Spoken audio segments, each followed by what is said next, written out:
আসসালামু আলাইকুম, কেমন আছেন প্রিয় শিক্ষার্থীরা? আজ এই ভিডিওতে শিখি নুক্তা কাকে বলে।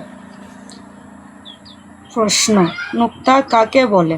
উত্তর: আরবি হরফগুলোর উপরে বা নিচে এক বা একাধিক বিন্দু বা ফুটা তাকে নুক্তা বলে।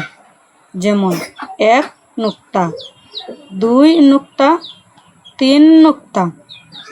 প্রশ্ন: এক নুক্তাযুক্ত হরফ কয়টি ও কি কি? উত্তর: এক নুক্তাযুক্ত হরফ 10টি।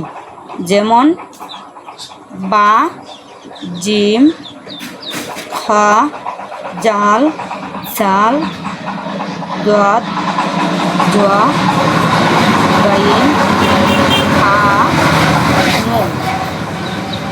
প্রশ্ন: দুই নুক্তাযুক্ত হরফ কয়টি ও কি কি? উত্তর: দুই নুক্তাযুক্ত হরফ 3টি। তা, কাফ।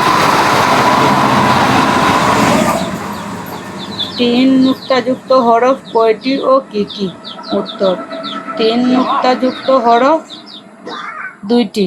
যেমন: সা, শিন। প্রশ্ন: নুক্তা ছাড়া হরফ কয়টি ও কি কি? উত্তর: নুক্তা ছাড়া হরফ 15টি। যেমন: আলিফ, হা, দাল, রা, সিন, সাদ, থা, আইন, কাফ, লাম, মিম, ওয়াও, খা, লাম আলিফ, হামজা।